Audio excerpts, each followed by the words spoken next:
except valley. Then a gorge. A gorge is a deep or narrow valley with steep, rocky or high walls. If you have gone to a mountain side, you will see that you are going by car, and from there you can see, if you watch downwards, then you can see a strip like river flowing under you. So that is a gorge or gorge. It erodes hard rocks vertically. A gorge is also called an ice-capped valley. Then canyon. Canyon, a large, wide, steep-walled and flat-bottom valley. Now, it is mainly, or it can be seen especially in the area which are made by sedimentary rocks. A most common example is Colorado or Grand Canyon on river Colorado in USA. Okay, next we will focus on waterfall.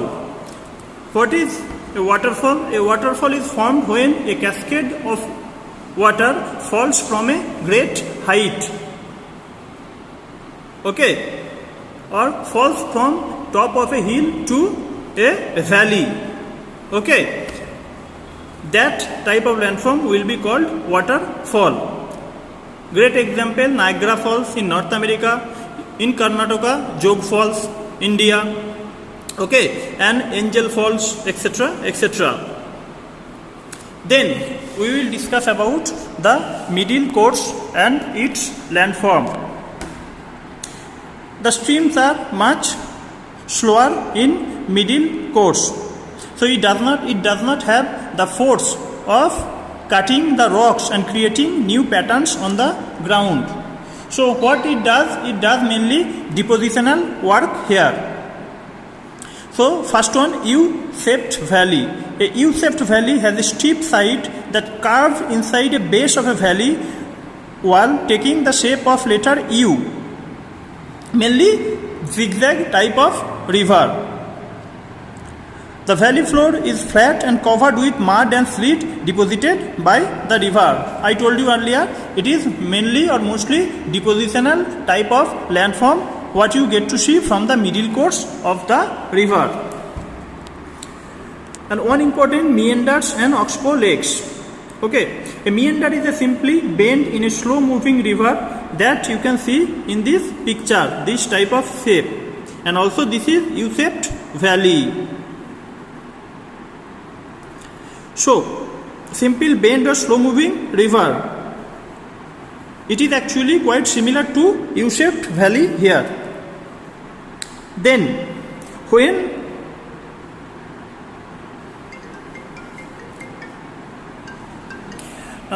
due to continuous erosion and deposition, the meandering loops become almost circular and their ends come close to each other. Gradually, the river flows into the strip land between the two loops and takes a straighter course.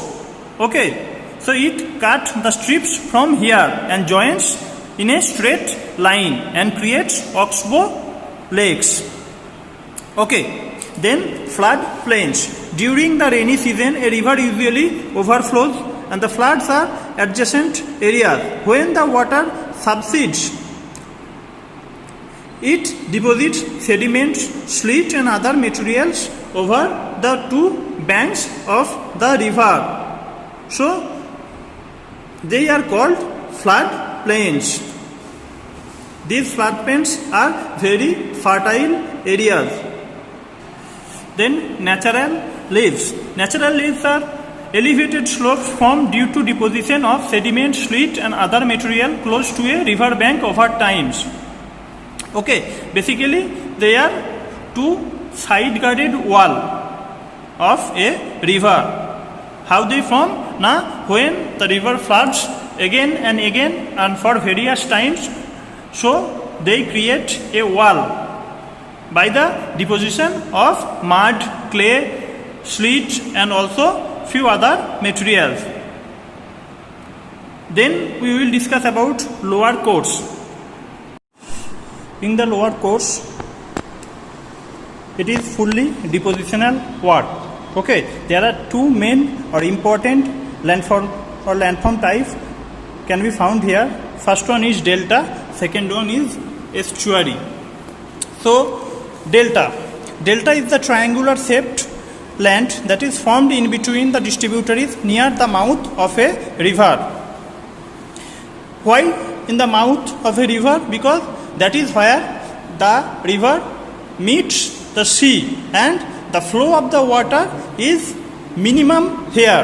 That's why the deposition works creates delta in the mouth of a river. Okay, so example is Ganga and Brahmaputra river delta, which is also the largest delta in the world. Then estuary. Now all the river does not form delta. Okay, a river which does not form a delta has a narrow opening at its mouth, which gradually widens into sea. So it's basically the narrow mouth of the river which connects or falls into a sea will be called estuary. This funnel-shaped opening of the mouth not or can be seen in some river but not in every river. Okay.